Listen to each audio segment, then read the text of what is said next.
इस वीडियो में हम इंग्लिश का जो क्वेश्चन बैंक रिलीज किया गया है उसमें क्या क्या क्वेश्चंस दिए गए हैं उनके बारे में समझेंगे। क्वेश्चन बैंक से आपको हेल्प होगा कि कैसे एग्जाम में क्वेश्चंस आएंगे, राइटिंग स्किल्स के क्वेश्चंस कैसे आएंगे, खास करके ग्रामर के जो क्वेश्चंस हैं उसको आप ध्यान से समझना। ग्रामर डिफिकल्ट पार्ट होता है, जो चैलेंजिंग होता है आपके लिए, उसको शायद बहुत इजी किया है। चलो देखते हैं। इसमें तो इम्पोर्टेंट नोटिस दिया है। ये क्वेश्चन पेपर जो है, क्वेश्चन किस टाइप के आएंगे उसके प्रैक्टिस के लिए ही है ये। और सेकंड जो आपको ध्यान से समझना है वो है कि इस क्वेश्चन बैंक में जो क्वेश्चन, वही क्वेश्चंस बोर्ड के एग्जाम में आएंगे ही, ऐसा नहीं है। मतलब आ भी सकते हैं, नहीं भी आ सकते हैं। चलो देखते हैं क्या क्या क्वेश्चंस हैं। सेट वन जो है वो क्वेश्चन 1A के बारे में बताता है, जिसमें सीन पैसेज आता है 12 मार्क्स के लिए। तो इसे इस सेट में टोटल 6 पैसेजेस दिए हैं जो हर एक लेसन को कवर करता है जो आपको एग्जाम में आने वाला है। जैसे 1.1 जो लेसन है द एस्ट्रोलॉजर्स डे, उसके ऊपर पैसेज दिया है। ये एक पैसेज हम देखते हैं जिसमें क्या क्या क्वेश्चन है उसको देखते हैं। जैसे A1 क्वेश्चन जो सिंपल फैक्चुअल होता है, जिसमें ट्रू और फॉल्स मैच पेयर, यानी कि ऑब्जेक्टिव टाइप या एमसीक्यू टाइप जो क्वेश्चन होता है, मल्टीपल चॉइस क्वेश्चन। ट्रू और फॉल्स यहाँ पे पूछा गया है 2 मार्क्स के लिए। हर एक पैसेज में 6 क्वेश्चंस होता है और 2-2 मार्क के वो क्वेश्चंस होता है। सेकेंड क्वेश्चन जिसमें इन्फरेंस इंटरप्रिटेशन इस तरीके का क्वेश्चन होता है। तो यहाँ पे आपको एक टेबल कंप्लीट करने के लिए कहा गया है। अगेन ये क्वाइट इजी वन है। देन थर्ड क्वेश्चन, अब ये थोड़ा सा चैलेंजिंग हो सकता है आपके लिए, जो 2 मार्क के लिए पूछा जाता है। देन फोर्थ क्वेश्चन जो पर्सनल रिस्पॉन्स का क्वेश्चन होता है, जिसमें आपको अपने ओपिनियन, आपका एक्सपीरियंस, पर्सनल जो आपके थॉट्स है, आइडियाज है, वो बताने हैं। A5 जो ग्रामर से रिलेटेड क्वेश्चन है, आप ये क्वेश्चन देख के बहुत खुश हो जाओगे क्योंकि यहाँ पे आपको ऑप्शंस भी दिए गए हैं। जैसे क्वेश्चन दिए जाते हैं एंड आपको फिर आंसर खुद से लिखना होता है, फिर यहाँ पे आपको आंसर चूज करना है। जैसे यहाँ पे क्वेश्चन दिया, it was a remarkable place in many ways. इसको एक्सक्लेमेटरी सेंटेंस क्या होगा ये आपको बताना है और आपको आंसर चूज करना है कि इन चारों में से क्या है। यानी कि जो पहले सोचना पड़ता था कि इसका एक्सक्लेमेटरी सेंटेंस क्या होगा, अब वो बात नहीं है। अभी आपको 4 ऑप्शन दिए, उसमें से करेक्ट कौन सा ऑप्शन है वो चूज करना है। थर्ड वन जो है वो करेक्ट ऑप्शन है। देन A6 जो लास्ट क्वेश्चन होता है वो कैपलरी पे बेस्ड। तो यहाँ पे आपको कैपलरी पे सिनोनिम्स पूछा है, 4 वर्ड्स दिए हैं। सो डेफिनेटली हाफ मार्क के लिए एक वर्ड यहाँ पे दिया है। हर एक लेसन पे एक पैसेज दिया है। सेकंड जो पैसेज है वो 1.2 जो लेसन है ऑन सेइंग प्लीज, उसके ऊपर ये पैसेज दिया है। लेकिन यहाँ पे आप देख सकते हो कि जो ग्रामर है उसमें ऑप्शंस दिए, आपको अल्टरनेटिव चूज करना है। सो ग्रामर पार्ट आपके लिए बहुत इजी किया है यहाँ पे। देन थर्ड जो पैसेज दिया है वो थर्ड लेसन से दिया है, जो है the cop and the anthem is 1.3 lesson पे ये पैसेज है। देन इसको भी आप देख सकते हो कि उसी टाइप के क्वेश्चंस दिए हैं। इवन यहाँ पे भी ग्रामर में आप वही देख सकते हो कि ऑप्शंस दिए हैं। जल्दी से आगे बढ़ते हैं 1.4 पैसेज देखते हैं, जो है 1.4 लेसन पे बिग डेटा बिग इनसाइट्स पे। इसमें भी आप चेक कर सकते हो कि उसी टाइप में क्वेश्चंस है। ग्रामर में मुझे बहुत इजी लग रहा है कि आपको ग्रामर इजी किया है, तो अच्छी बात है। देन फिफ्थ पैसेज दिया है जो 1.6 लेसन पे है, कि 1.5 लेसन आपको ओमिट किया गया है। 1.7 वाई वी ट्रैवल ये भी ओमिट है। एंड देन लास्ट पैसेज आपको दिया है 1.8 लेसन दिया है, जिसका नाम है वॉयजिंग टुवर्ड्स एक्सीलेंस। इसमें भी आप क्वेश्चंस देख सकते हो कि बहुत ही इजी क्वेश्चंस दिए हैं। तो हर एक पैसेज में आप देख सकते हो कि ग्रामर में आपको ऑप्शंस दिए हैं, चूज करना है। मजा आ जाएगा आपको ग्रामर सॉल्व करने में। हर एक लेसन पे जो वोकैबुलरी से रिलेटेड ब्रेनस्टॉर्मिंग है, उसको भी ध्यान में रखना है आपको। वर्ड रजिस्टर यहाँ पे पूछा गया है लैंग्वेज पे, तो कहीं पे सिनोनिम्स पूछा है, तो कहीं पे मीनिंग्स दिए और वर्ड फाइंड आउट करने के लिए कहा है, तो कहीं पे एंटोनिम्स फाइंड करने के लिए कहा है। तो वोकैबुलरी में भी अच्छे अच्छे क्वेश्चन दिए, मीनिंग्स है और वर्ड से हमको मैच करने के लिए कहा है। तो अच्छा क्वेश्चन बैंक है, इसको हम प्रैक्टिस भी करेंगे। देन सेट 2 जिसमें क्वेश्चन 1B से रिलेटेड क्वेश्चन है, जो ग्रामर से रिलेटेड है। पूरा जो 4 मार्क का जो क्वेश्चन होता है 1B, इसमें नॉन टेक्सुअल ग्रामर कहा जाता है, जिसमें सेंटेंस ट्रांसफॉर्मेशन होता है, स्पॉट द एरर होता है। सो यहाँ पे पहले हम देखते हैं ट्रांसफॉर्मेशन ऑफ सेंटेंसेस। अरे बहुत इजी किया है आपके लिए। और यहाँ पे आप देख सकते हो कि आपको सेंटेंस दिया है और 4 ऑप्शन है, आपको चूज करना है कि कौन सा करेक्ट ऑप्शन है। चलो इसमें से एक सेंटेंस हम सॉल्व करके देखते हैं। पहला है I know that he has stolen the necklace. उसको सिंपल में चेंज करना है। तो जो 4 ऑप्शन है उसमें से कौन सा सही आंसर है? I know he stole the necklace, I know him to have stolen the necklace, I know him to be a thief of the necklace. I know him as he stole the necklace. Simple sentence जिसमें एक ही verb होना चाहिए। जहाँ कहीं पे भी आपको 2 verb दिखाई दे रहे हैं, सो समझना कि वो आंसर इनकरेक्ट है। यस, थर्ड वन करेक्ट है। I know him to be a thief of the necklace. Choose correct alternative to make the given sentence exclamatory. Then affirmative negative sentence के ऊपर भी आपको क्वेश्चन दिया है। और क्वेश्चन 1B का जो 2 है, B2, तो स्पॉट द एरर रहेगा। उसके ऊपर क्वेश्चंस दिए हैं। हाँ, बट अब स्पॉट द एरर ये ग्रामर का एक ऐसा क्वेश्चन है जिसमें आपको ऑप्शंस नहीं दिए, अल्टरनेटिव्स नहीं दिए। तो यहाँ पे आपको खुद से करना होगा। 1 मार्क के लिए the number of people do not matter, the number of people does not matter. I'm liking to see movies at the theater. I like to see movies at the theater. Liking ये जो verb है, आप इस types of verb में देख सकते हो। Like जो ये स्टेट वर्ब है, और स्टेट वर्ब फर्स्ट फॉर्म में रहेंगे, इसमें आईएनजी नहीं लगता है। सो आगे बढ़ते हैं। क्वेश्चन सेट 3 क्वेश्चन 2 है। क्वेश्चन 2A अनसीन पैसेज और क्वेश्चन 2B समरी राइटिंग। ये क्वेश्चन बैंक में नहीं दिया है क्योंकि वो अनसीन पैसेज है, तो उसके ऊपर क्वेश्चंस प्रैक्टिस के लिए नहीं दिया है। हाँ, बट डेफिनेटली आपको क्वेश्चन नंबर 2C दिया है, जो माइंड मैपिंग है। एज वेल एज यहाँ पे आपको मार्किंग स्कीम भी दिया है कि अगर आप लॉजिकल आइडियाज थॉट्स उसमें लिखते हो तो 2 मार्क्स, और आप जो प्रेजेंटेशन करोगे, सो प्रेजेंटेशन ध्यान से करना अच्छे से, उसके लिए 1 मार्क दिया है। सो माइंड मैपिंग जैसे आपको बताया गया है कि माइंड मैपिंग पे आपको कोई पैसेज वगैरह नहीं रहेगा, स्ट्रेट फॉरवर्ड क्वेश्चन रहेगा। देन देखते हैं सेक्शन 2 जो पोएट्री एंड एप्रिसिएशन का है। क्वेश्चन 3 जो पोएट्री जो 15 मार्क्स का ये क्वेश्चन होता है, इसमें से क्वेश्चन नंबर 3A 10 मार्क्स का है और question number 3B appreciation 5 marks का है। सो हर एक पोएम पे आपको पैसेज दिया गया है। तो ये है फर्स्ट पोएम का passage, song of the open road. इसको लिखा है वॉल्ट विटमैन ने। उसके ऊपर ये पैसेज है जिसमें 5 क्वेश्चंस हैं। हर एक क्वेश्चन 2 मार्क का है। पहला क्वेश्चन क्वाइट इजी होता है, सिंपल फैक्चुअल क्वेश्चन उसको कहा जाता है, ग्लोबल अंडरस्टैंडिंग भी कहा जाता है।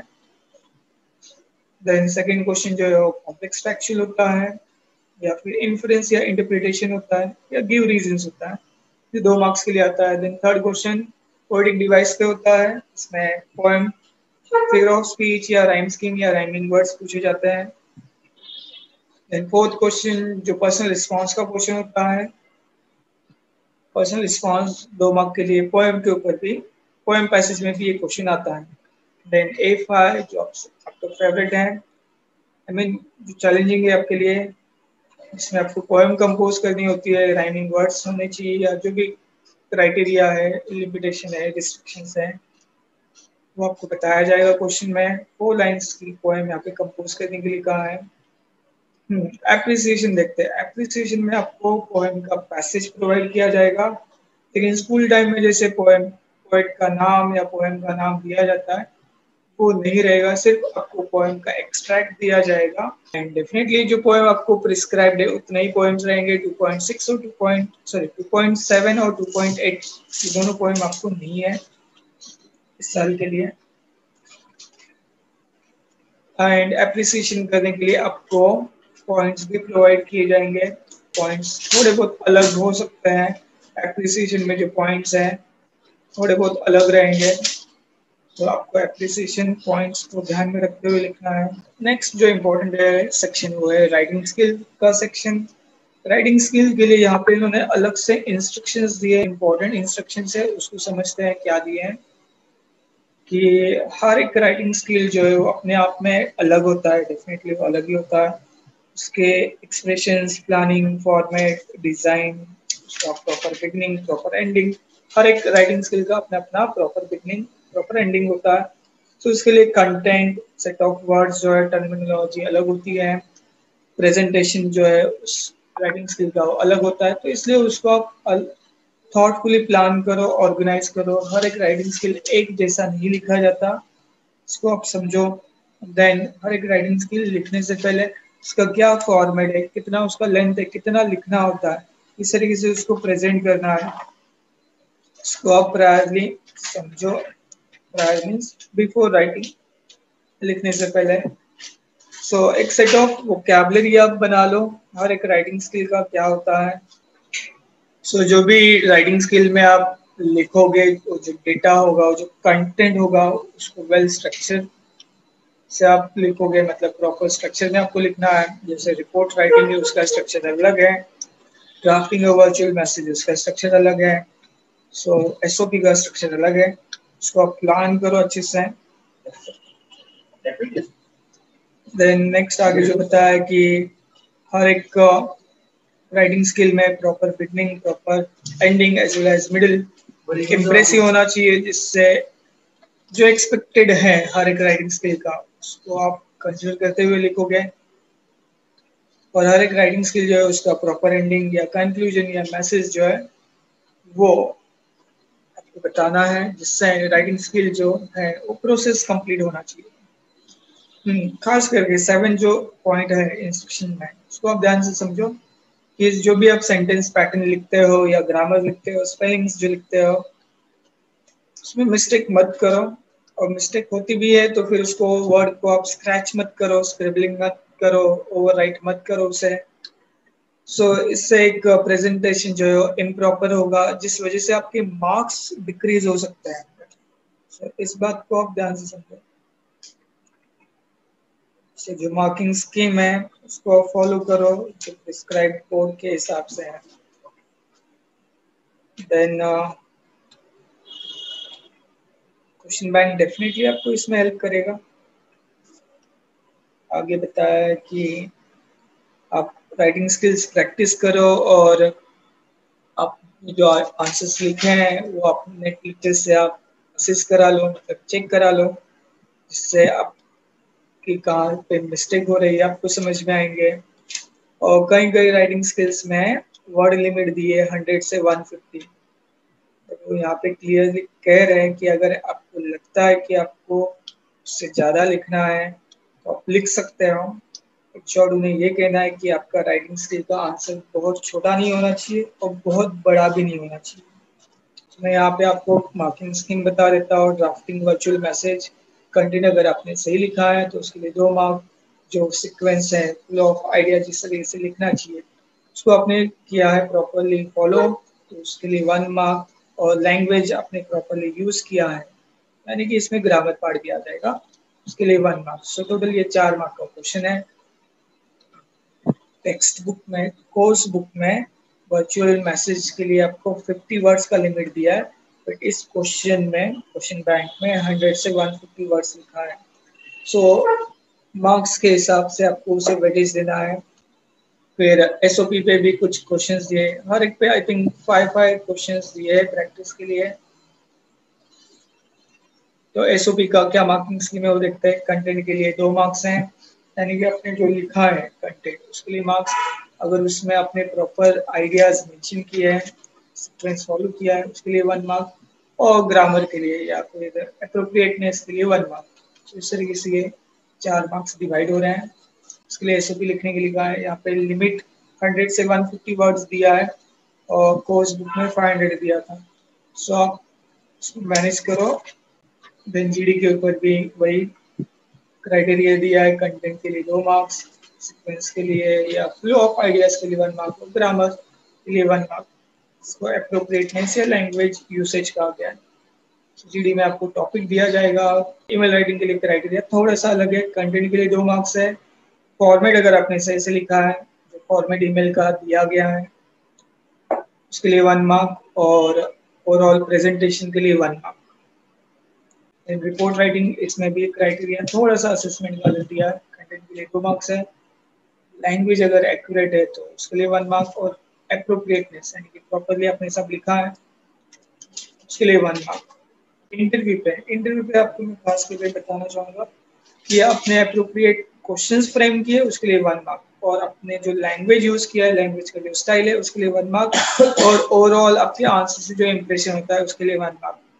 यहाँ पे जो सीक्वेंस उन्होंने दिया है, खास करके क्वेश्चन जो दिया है वो बहुत अच्छा दिया है कि आपको जिसका आप इंटरव्यू ले रहे हो उसका आप नाम मेंशन करोगे, इसी फॉर्मेट में आपको लिखना है, और खास करके बोला है कि इस सीक्वेंस को आपको चेंज नहीं करना है, कि उस उन्होंने किस एरिया में उनका सक्सेस है, रेपुटेशन है, वो बताना है। किस दिन आप ये इंटरव्यू ले रहे हो, डेट, वेन्यू और टाइम यहाँ पे बता सकते हो, और कितने टाइम तक ये इंटरव्यू चला ये आप बता सकते हो।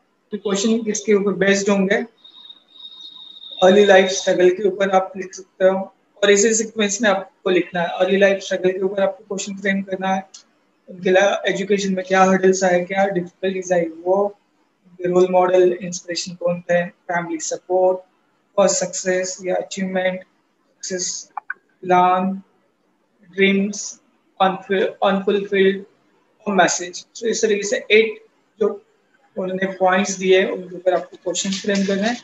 तो लेकिन हर एक इंटरव्यू क्वेश्चन में सेम पॉइंट्स नहीं दिए हैं।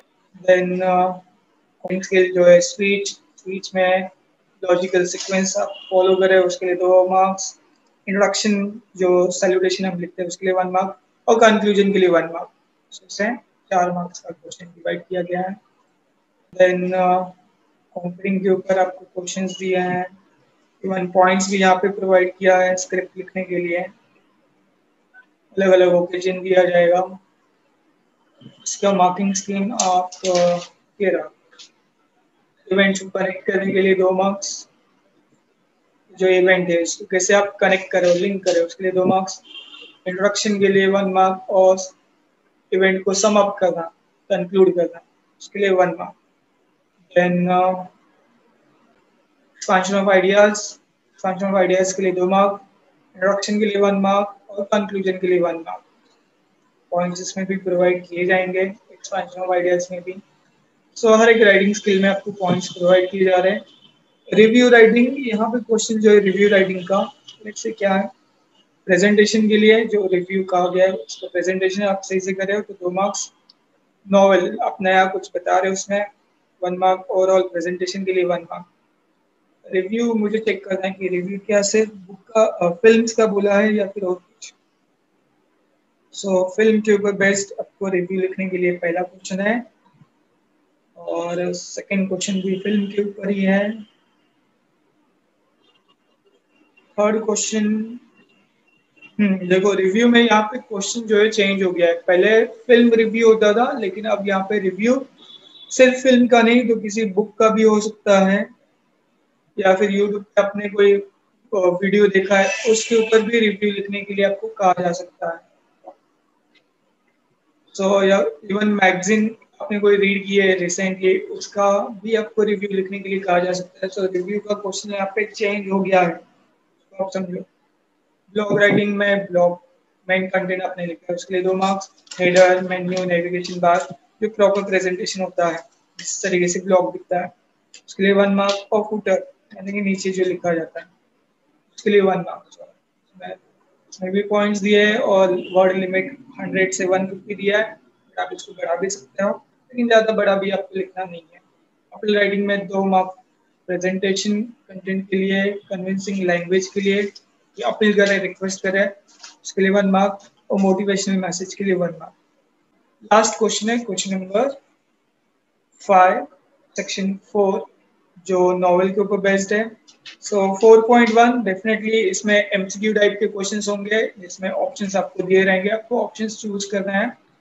लेकिन के बाद जो नॉवेल्स है 4.2, 4.3 और 4.4 जिसमें to serve with love, around the world in 80 days और द साइन ऑफ 4, इसमें आपको एमसीक्यूज नहीं है, आपको स्ट्रेट फॉरवर्ड क्वेश्चंस हैं प्लॉट के ऊपर, कैरेक्टर के ऊपर, थीम के ऊपर, एंड 2 मार्क के क्वेश्चंस है जिनका आंसर 50 वर्ड्स में एक्सपेक्टेड है। तो इस तरीके से यहाँ पे क्वेश्चंस दिए हैं। तो डेफिनेटली इसका हेल्प आपको जो टेक्स्ट बुक में है, टेक्स्ट बुक में भी आई मीन कोर्स बुक में भी इसी तरीके से क्वेश्चंस दिए, तो क्वेश्चन बैंक में इसका डोंट थिंक अलग से कुछ हेल्प होगा।